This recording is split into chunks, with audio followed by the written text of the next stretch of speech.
All right. All right, everybody. Hey, welcome to the Foundation Strength podcast. I'm here with Coach Brian Mazzone from, where is it, Coach? It's Enfield, Connecticut. That's correct. Yes. Perfect. Nice. And guys, again, this is, probably our fourth or fifth real attempt at a podcast, and really whatever gets the message out to, some of our everyday normal schools that aren't the ones on TikTok and Instagram and, the ones that really need some help as far as coaching kids on the field, coaching kids in strength and speed. I think you're in the right place here. And you'll see it in the production value too, because I'm not going to spend 8 hours editing stuff. But by the end of this, I think you'll get another really good perspective.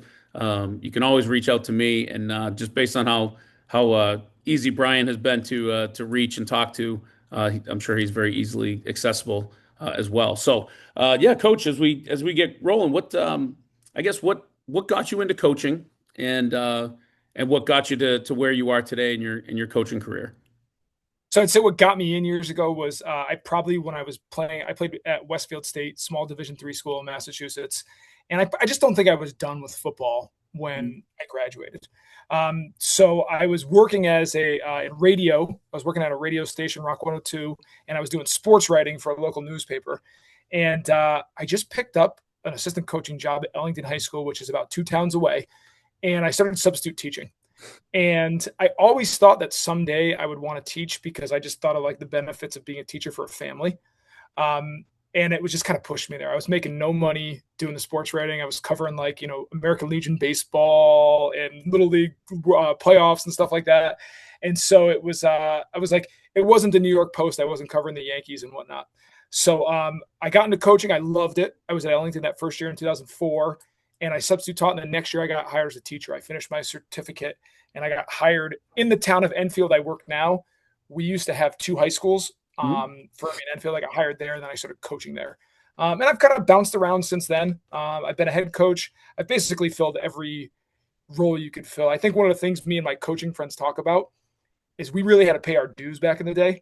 I did the assistant deal working every job I could until I became a head coach. And now you see everyone's like, offensive coordinator at 22, 23. And it's like, hey, I'm not a head coach. I'm 25, Yeah. So I did that. And now I'm back. This is my alma mater, actually. And I'm back coaching here. I just started back there last year. That's awesome. That's great. How about as far as your preparation, right? You've definitely had some success on the field. If you want to outline any of that stuff too on what it's led to. But I guess what has led to how you prepare your kids as far as strength and speed, and what has it led to, if you have any major accomplishments that you would attribute to that? I think the biggest thing I knew is that I'm a football first guy. I coach baseball, I coach some basketball, and I do the weight room, but I'm a football coach when it comes down to it. But I always knew the most important thing was your weight room. Like that was to me day one. It was like, how am I going to get kids into the weight room? So I had been at multiple schools, and the schools I was at, it seemed like our weight room was always like the kids who rode the JV bus on Friday night. The varsity kids knew they were going to start. We weren't great teams, and they didn't work particularly hard. And when I became the head coach at Stafford High School, I took over a really struggling program. They hadn't won in a couple of years. They hadn't had a winning season. Like they hadn't won a game in 2 years. They hadn't had a winning season in 20 years. And it was like, when I got there, the kids just wanted attention. And I was like, geez, this is what I needed. Yeah. And we worked in the weight room, but what I tried to do is I tried to make everything fun every day. We would do competitions every day. I made sure that first summer I was like, no conditioning, because most of the kids I felt stay away from the weight room because they hate conditioning. Yep. And I was like, we're going to make our conditioning basketball, 7-on-7, whatever we can. And it really developed. And my kids in Stafford, I was always so impressed with their attendance in the weight room. I can remember 2018. That was a year we went undefeated. We went to the semifinals. We ended up losing in overtime in the playoffs. But undefeated regular season. The first day of training, we had 43 kids in the roster, and we had 41 kids at our first lifting session. And I was like, all right, this is going to be an awesome year. This is like these, So we got great buy-in always. And I don't know, maybe it was the atmosphere we created. Maybe it was kids, didn't have a lot going on. Sometimes told me, Stafford was a poorer town. And someone told me, one of my assistant coaches told me, this is probably a lot of these kids best time of the day, Yeah. and they come down here and they work with us. So we tried to do it. It was never a punishment. Come, Right. work hard, have fun, let's go home. And Yeah. I always thought that was so big for us. Yeah, I totally agree. When you get like when the work is the fun, that's when you have a kid who enjoys the hard work and it doesn't seem like hard work to them, like that's the spot. Like that's the sweet spot, really. And it takes a while to get there, especially if you have to clear out a few, old school personalities, like you said, like the kids that just sort of assume they're going to get what they want. But yeah, no, it's great, especially when the hardest workers start becoming your best players or vice versa. Like that is just awesome. That you just know it. You can just feel it. And that Especially. was the biggest thing for us. We got there when Mhm. we first started. When we had a great run. We had a 6-year run where in the regular season we went 36-4, I think, and it was our hardest workers were our best players, Yeah. and our best players did not miss the weight room. They actually were at the same time really good students as well. And it was funny. My wife coaches soccer, and for years she had really good teams, but she's like, my girls were always the smartest girls in the school. Mhm. Well, they were a really good team. And I said, my football teams, I coached at the same school, we were always C minus kids. Yeah. And we kind of got C minus effort on the field. And I Yeah. said that time when I got to Stafford, we had all these A, B kids that were like striving to be great everywhere. And I got lucky with that. Yeah, that is so cool. That's actually the first time I haven't thought about that in a while. Back when I was the head coach at the school I'm at here that I teach at in Windham, New Hampshire, we just constantly were climbing into that battle of like the academic All-American team. Like we had girls soccer would always win it, or like cross country would always be in second place of like the academic cup or whatever, Yep. whatever award they give out. And football was always in the basement. So it was just like, listen, guys, we gotta start climbing here. We gotta start doing it. And it's gonna translate. So that's really cool when you see it add up. The funny thing about it was, and I don't know, the kids have struggles everywhere. Like this kid's not good in math, or this kid doesn't get this. But we did major reward systems for academics. Not Hmm. major rewards meaning like, hey, we got them like $40 or something. But it was like the helmet stickers, the recognition, the T-shirt, and all of a sudden kids wanted that. And what we did is the kids that maybe weren't your A and B kids, but he was like an F kid normally, and he got Hmm. that to a B minus. Like we celebrated the crap out of those B Yeah, minuses they came out. that's awesome. That's you know what. So that reminds me of one of the big products that I've been working with. The companies I'm working with is Tully. Have you seen Tully, the online strength and conditioning? So Yes. yeah, so that's probably where we met. I probably sent stuff through them, but yeah, their system is so cool at being able to on one click of a button being able to slide things from like, do I want to measure performance this month, do I want to measure the rate of improvement this month, or do I want it somewhere in the middle? And to be able to do that, whether it's manually by yourself or with a computer program, that's so huge. I mean, because you can't expect kids to go from the cellar to the top in one sitting. Like it's not going to happen. Like it takes a little bit of time. So to reward the improvement rate, to reward the final performance rate, it says a lot about what you guys were doing. You must have I taken a think, lot of time to put that together, I guess. well, it was easy because there was a small roster. Okay, yeah, yeah, true. If I was doing that at Enfield High where we have 90 something kids, it becomes a little harder. Yeah. But the one thing you're saying though about gains and whatnot is, we all tend to look at like, do you have a 225 bench? Do you go, 400-pound squat? But there's those kids in your program that are like 165 pounds. Mhm. And the weight they're pushing and the gains they're making are just as valuable and as important as those other guys, but people don't celebrate it the same way. So, Right. what I always loved is when you could have those percentage ones, when you Hmm. looked at body weight, like you're saying, a program that says, hey, this kid improved his strength by 26%. That's a great thing you give them because maybe he's only benching, 165, Yep. but that's a big jump for that kid and where he was at. For sure, for sure. Yeah, that's the program I run right now is Foundation Strength, and that one is basically that exact thing is where what I came from is dealing with leaderboard stuff where it's awesome for some kids, but we had some kids that would major in one lift, they wouldn't even do the other lifts consistently because they just wanted to be known as the best bencher or the best squatter. So we had that, and then the same type of kids are getting rewarded because they're the best benchers in the school. What we started doing is more standard based lifting, where we said, "Hey, this is the varsity standard for anybody to step on the football field." And it wasn't world beater numbers, but it was sort of like, what's the floor? What's the entrance exam to get on our varsity field? And everybody should be able to do this. But even some kids, like you said, are still too small to get that, but they could be valuable players. And they're the last kids you want skipping lifts. So we switched over, not switched over, but we created an option for relative strength. And so we have a whole progression for relative strength too that we'll have to share some ideas on what you did for percentages and all that stuff. If you have any of those that you remember off the top of your head, let me know. What do you? Yeah, we use those. I had a coach who was really good at Excel. He was a Mhm. guy that worked in like accounting, and Yep. he would have the numbers, and he like tabulated this formula at the time, and it like gave everything. And I was like, all right, I'm glad I have you on staff, Yeah. because I wasn't figuring that. I'm an English teacher, Yeah. Yeah. I wasn't figuring that stuff out on my own. Where we went originally, like when I got the job, my best friend, my childhood best friend, is a guy named Tim Karen. Tim was the head coach at Army at the time, strength coach. He was at USC, Georgia Tech, place like that. And it was a great resource to have. It was obviously my childhood's best friend, but he's like, I can give you this program we do at USC and this program we do at Army. He's like, but you don't have our resources. Right. So when we talked, Tim really helped me get, and he's like, honestly, Brian, he's like, I think you should go BFS. And I was Hmm. like, why? And the reason I went BFS, he goes, because it's universal for your staff. And he's like, you have a 25-year-old coach who doesn't train, doesn't have interest in training. He's like, you have a 60-year-old coach who was a head coach at one point. And he goes, all these guys come in and know these lifts. So we had a modified based on our weight room, Hmm. because we didn't have all the equipment.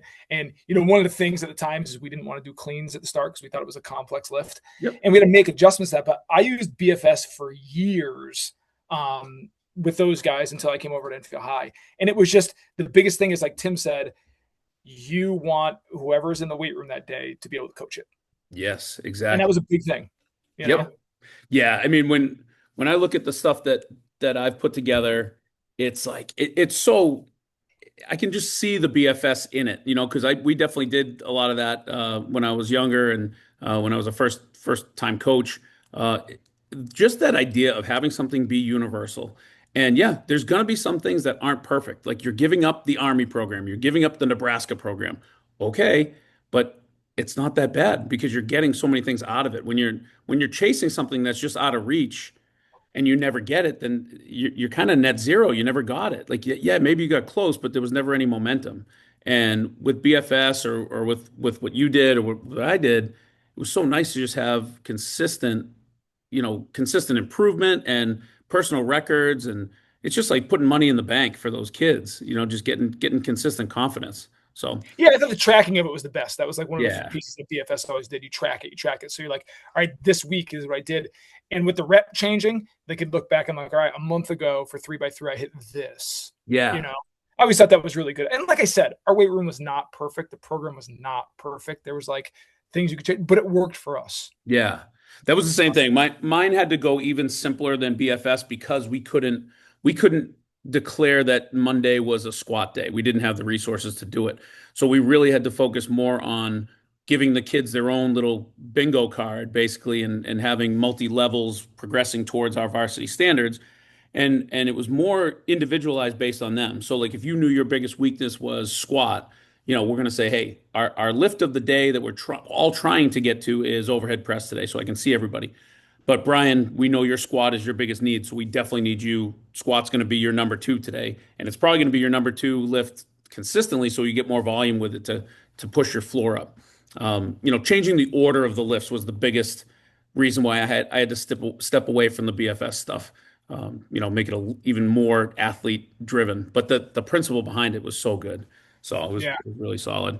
Um, so I guess, I mean, you're kind of answering it so far, but when it comes to youth athletes, high school athletes, what do you think that coaches either miss or they really overcomplicate it? Like how would you put that into a short So there were a piece of couple advice? things that I thought, that I look back and I wish I had done a better job at. And I thought, over time, maybe this hurt us and whatnot. One of the biggest things is you get caught up on numbers. Mhm. Everyone wants to look at numbers. Oh, our offensive line all benches 200 pounds. We were a small school, so we had small kids. That was a big deal. Oh, our D backs lift this. Sometimes your teaching isn't always on point. And Mhm. I think with the weight room, it's got to be number one. And there were times where I wasn't as good with this because it kind of went in and out. You're a head coach, you got a million things going, you're wearing a million hats. You're not there that day because you got a staff meeting, so you're coming in at the end of it, whatever it was. That was one thing. Teach, teach, teach, don't load, load, load. Hmm. And I think a lot of places, and I know when I was in high school, it was load, load, load, load, load, Yeah. load. And I don't know if that was always the best. The other two things was I wish I had done this, and it's happening now where I'm at, and I think it's awesome. You're in the winter, right? And so you got basketball players who also play football. And the biggest thing that we never did is we never got an in-season lifting program. So like I always felt like we should have done more with getting the basketball kids in a different program than we were on. Hmm. So like, hey, if you're on a basketball team, you're going to lift with us. You guys are doing this because you're in season. If you're Yep. on the baseball team, this is what you're going to do. I always wished we had done that. But I think the bigger thing is where it comes in the end. And I'm really lucky at Enfield High right now because I coach both baseball and football. Hmm. So the baseball coach is one of my closest friends. He was actually the former head football coach. And the football coach has been in the program forever as well. So we all know each other. The football coach and I both have sons on the baseball and football team. So now we're working together with other sports. Yep. And I think the biggest thing that I didn't have when I was in Ellington, even when I was at Fermi and in Stafford, is as coaches, we didn't work together. And part of it was my own stubbornness. I wanted stuff to work my way. Part of it was other guys had beliefs of, oh, you can't lift. It's going to ruin your shot. It's going to ruin your swing. That happened a lot. But now we have a strength coach in the building, and he's like, got the baseball kids on this lift. He's got the football kids on this lift. He's got the track kids on this lift. And it's awesome. Yeah. And when you have that like school buy-in, which I feel like we have right now, Mhm. boy, it's so nice for you. Yeah. And obviously a strength coach to write the programs for you is great too. Absolutely. Yeah, for sure. Yeah. And that's what's cool is you've kind of been everywhere. So you can see, how lucky you are to have that strength coach that a lot of people don't have. And, a lot of these coaches that are coming in on their first year, or first couple years, and it's so intimidating. Like some of the basic knowledge that because you've had enough reps of seeing it, it's not a big deal. Like you said, teaching a clean or teaching a deadlift. There's some people who are, man, they could X and O me in football under the table. But as far as like, hey, can you teach a deadlift? And they freeze, they turn into a ghost. They just don't know. Yeah. Um, so it is cool to see, are there ways to get those teams caught up so that they can take those first steps that you did. And then I'm glad that you're not dealing with it at this point. You finally earned earned a, It's great. It's like graduated. this kid comes in and he's a strength coach. And the other place I've been at, the head football coach is strength coach. You know that. I'm sure you've Mhm. had the same thing. Yep. So like when they hire you, at least in the places I've been at, you get no additional money to run a strength program or training. Right. But if you didn't do it, they'd fire you for not running a strength Oh program. yeah. Yep. It's assumed it's part of the deal. Yep. Yep. Right. So it's like, and I know I have friends that are, run stuff, and I know guys that are, and you're like, all right, is this guy qualified? And we're putting like 14, 15-year-old kids in their hands, and they're just like, yeah, go clean. Yeah. And it's like, you get injuries, that's scary. And that's what I like about the strength coaches and what they've had. And this is my second year in it. They've had interns too. So it's like, you got the Yeah. intern, you get the strength coach. And then the thing I find really cool right now is and we haven't always had this. We have a bunch of football coaches showing up every day. So Hmm. there's 7 adults in the room. Yeah. You know, Yeah. that's a really great thing to have. So what would I guess, this might take a little bit. You might not have this on the top of your head, but let's say you were in the worst case scenario, right? You have to hit rewind and you got to be in that situation where it's just you. You're wearing multiple hats. You got maybe little kids at home. Um, the facilities aren't so good. If we had 5 minutes to put a program together, like what would you do just off the top of your head? How would you run it? What would be the most important things to you? That was Stafford. Hmm. That was exactly what I had when I walked into Stafford. They hadn't had a lifting program. The kids, the previous, like the kids that were coming in with me, they had not lifted an organized lifting program before. Hmm. So I told you, I talked to Tim, I went the BFS route and I went there. But the biggest thing we had to do, and I find people do this, and I know I've been guilty of doing it before, but I thought I was pretty good in this situation. Everyone wants to complain about what they don't have. Hmm. We don't have this. We don't have this. We don't have this. The best way to go about it is, what do we have?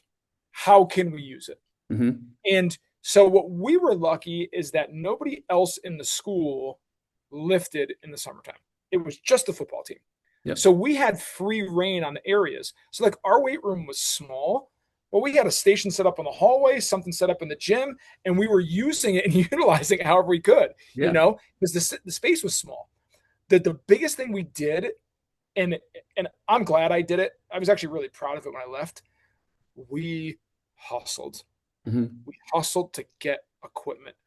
Our weight room, like when it was said and done, I had this dumbbell rack from the middle school in Stafford. I had this old bench press from Fermi High School that closed. I had this squat rack from, old Stafford High School. And it was like we just worked really hard. I had a bunch of stuff I got donated from a gym. Planet Fitness Hmm. was changing. And I was like, they're like, hey, do you want these plates? Yes, I'll take them. Yeah. So it was like whatever we could get, we took. And the biggest advice I could give is, you don't worry about that. Just go hustle. If Yeah. you want stuff, hustle, because the money's not always there. The Right. money's not over there. So like we were literally like a cornucopia of a weight room. Like, Hmm. let's just put all this stuff together and we'll Yeah. figure it. Dude. And I'll be honest with you, we got to a point, we had like cleaned it and we started decorating it. And like, I was really proud of it. Like I said to people, like when I left, I was really proud of what we did. And eventually we put some more money into it. We got half racks and everything. And the kids took a lot of pride in it. And the coolest thing we did, I thought this was cool. Maybe I'm patting myself in the back here, but we ended up having 7 racks. I think it was Hmm. 6 or 7 racks. I don't remember. And as a coaching staff, we voted of who our best and most committed lifters were over the years. So it was my 10th year that I was there, 9th year that I was there, and we named the racks after those kids. Oh, dude, that's cool. Love So it. we had the McLaughlin rack, we had the Gilbert rack, we had the Messier rack, and it was named after this. So we got a sign, with the Bulldogs logo, and we put it there. And that group I had that was seniors in 24, they were serious weight room kids. It was the strongest team I've ever had. And we were Yeah. small. We were tiny kids, strong, and they lived there and they loved it. So when they graduated, we took the last rack that was unnamed and we named it after all of them. We named it the Yeah. class of 25 rack and we put all their names on it. That is Um, cool. I thought it was really cool because they bought in, Yeah. you know, and if they buy in, let's reward them, Yep, for sure. you know? That whole journey, like that idea of chasing after things, and I think we deal with it on the field too, where you've won championships and you've had some real successful years, and then sometimes the best stories are from the struggles. It's from that journey, and that story just keeps coming up. Like there's just you hear so many people talk about, man, I just really miss practice. I really miss lifting with the guys and hanging out. Like yeah, that the endorphins of a championship feeling like when the seconds tick down, that's awesome in the moment. It gives you chills, but it's not the same as that long-term staying power of just building something, and working towards something. So I think that it's just a human reaction. I told my athletic director years ago, my father was very handy. And my father did an addition on our house. He and his friends built it. And my parents got divorced, and my dad would always look at the house and he'd go, Brian, I built it with these. And I was like 10 and I was like, shut up, like Yeah, whatever. yeah, And I told my AD when I was leaving Stafford, I told him, looked at him, I said, I never got what my dad meant until I looked around here. And I said, yeah, I'm not handy. I said, but we built this. Like this yeah, is this is something we did together. And you referenced it before about like you're a young coach, you got kids. I had a 2 and a 3-year-olds, yeah. and they used to come to the weight room with me. And Mhm. like I was telling you, we had to use the space. They just run wild in the gym. Like they'd have cones and basketballs and pool Yeah, noodles, and like my wife's like, take them with you. yeah, yeah. It's free That's what we camp. did. I mean, really, what else? You get like it's a Dick's Sporting Goods, for free all day, every day. Yep, Yeah. yep. It, So you got to teach and watch those kids. That wasn't always easy. Yeah, right, exactly. But that's another whole reason to keep it really simple. And I don't know if you had the same experience, but when my kids were really little, they're 10 and 11 now, but same thing. So I had them when they were 2 and 3. I was in the thick of it. And those were the years we actually were super high performers on the field because I was very vulnerable with my players. And I said, guys, like, get ready in 20 years or so, whatever, or 15 years or so, you're going to be where I am. Like, you have to be able to take care of your kids.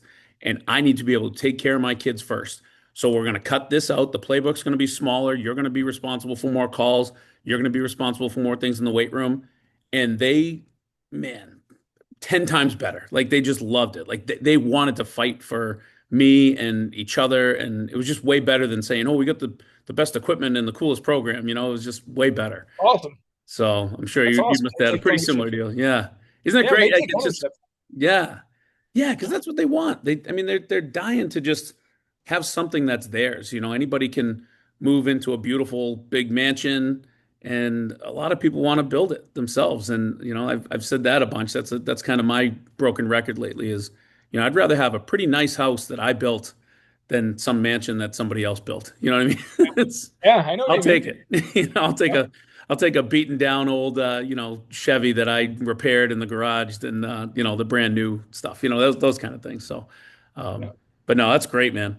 So I guess another one, just one direction. What's something you used to believe in training that you've changed your mind on? Was there something that when you were younger that was like a big thing? And I mean, you talked a little bit about load and you switched more to teaching. I don't know if you ever believed in the load stuff, but what was something that's really changed within your approach?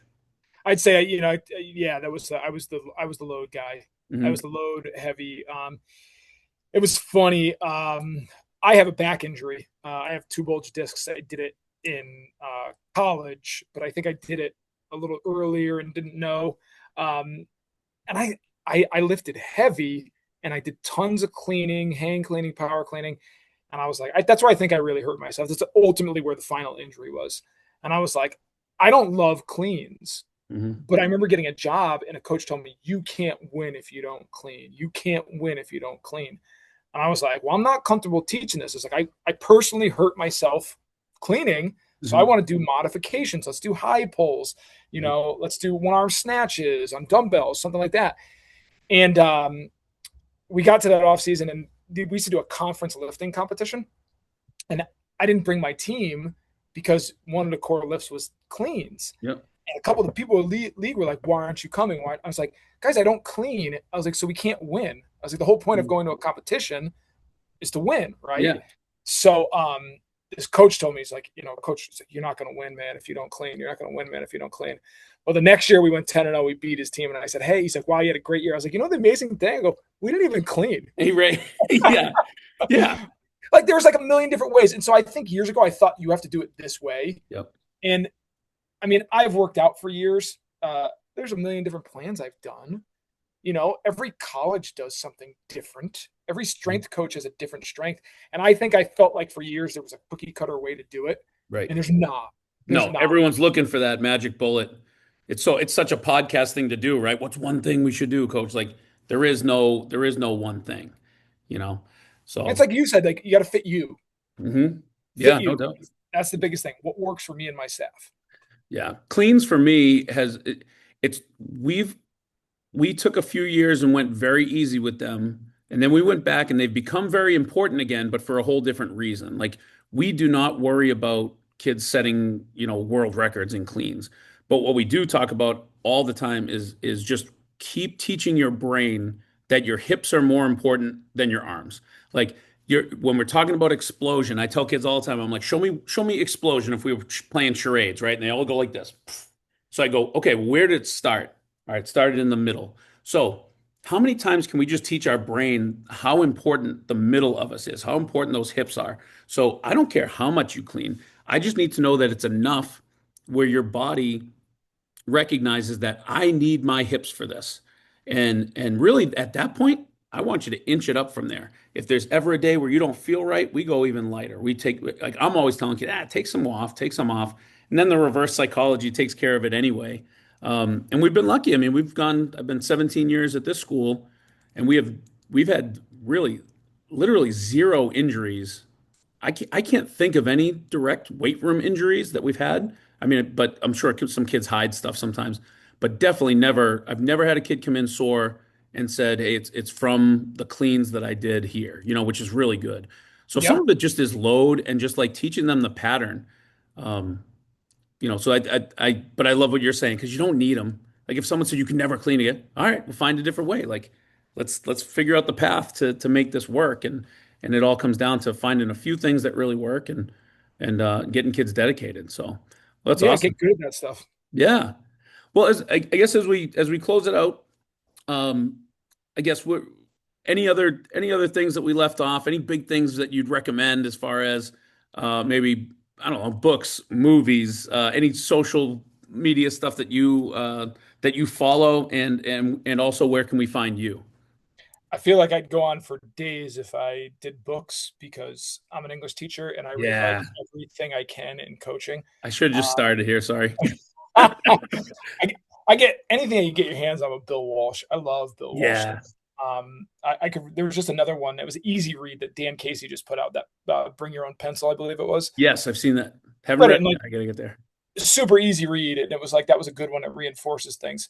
Um, so I get my hands on any coaching book I can get. Um, Currently, I just got one about the Boston basketball coaches. It was Patino, Calhoun, and I forget what the third one was. I just got it in the mail today, Oh, but I nice. got to see that one next. But I just always looking for something with coaches that you can get. I have moved on. I'd say when I was younger, I was a big X and O. Let's find out the X and O. Let's find this offense, defense that works. Now I'm so much into the leadership, Hmm.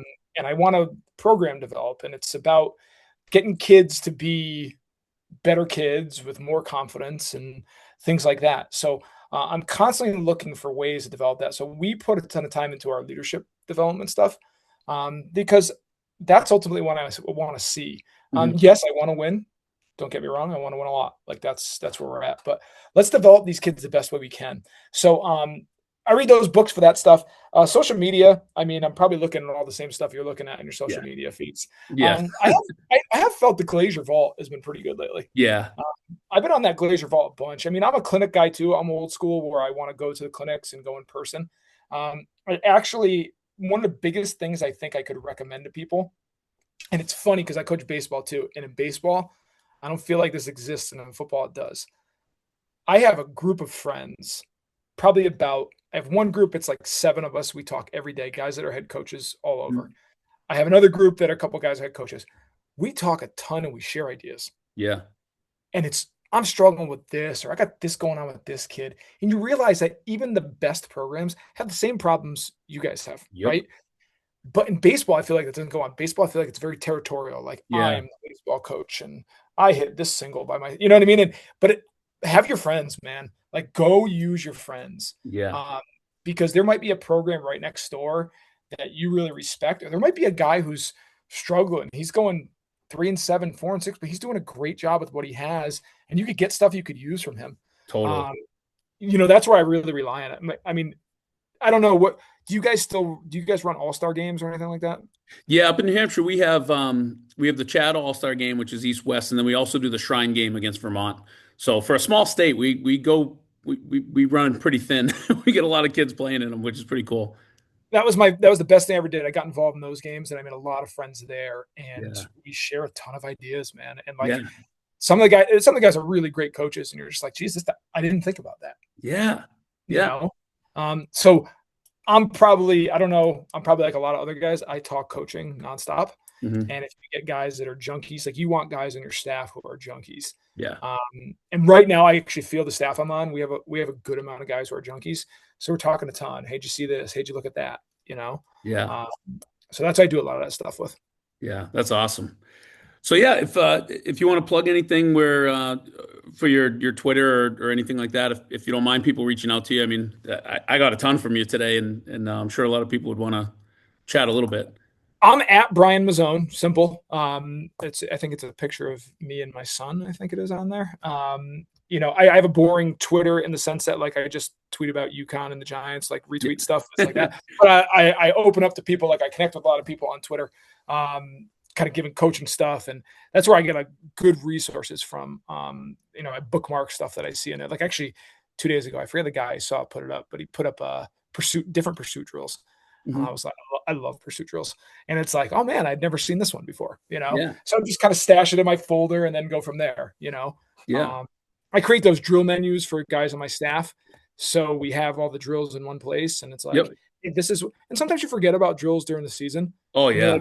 you're like, let me come back to this. This is Yep. a good one that I've seen before, and let's work this one. So yeah, so I'm just at Brian Mazzone. I work in the Enfield schools. You can find me there. But yeah, I'm not too active on social media. I run a youth football camp, Mazzone Football Camp LLC. I got to get doing the stuff that you're doing and podcasting and Yeah. Oh, because especially with I the, enjoy it. it's awesome, and it's especially after we've done it for so many years. Like, I don't think I'm even close to, the best I could be, and I'm certainly not the best when I compete against other people. But I know there's a lot of people that are at the very beginning, and I think that's kind of my niche. And I think there's just talking to you for a half hour is like the brand new people or the guys that are looking to re-simplify or look for new ideas. I mean, it's just I'd run through a wall for you already. So it's no, it's Thank really cool to hear the positivity and just all the ideas that you've had and just that love for the kids. You can tell that really quick. So that's awesome. So Yeah, we get that. It's good. I'm excited about it. We're a big high school. The high school I was at before was very small. We were about 300 kids. In mhm. this one, we're about 1,500 kids. So like we joke because two guys came with me. They're from Enfield originally. Also, they were my former students that I hired in Stafford.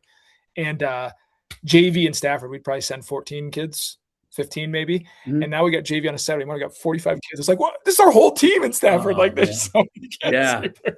Well, it's nice to It's see. hard to So, believe. like we said, like having someone that's done both, like you can understand it, and then there's still some things about those small schools that are better. I'm sure you miss it. I So, loved my small school. yeah, I left. My son is a freshman here. He had never played tackle football. He was like, "Dad, I'm going to play."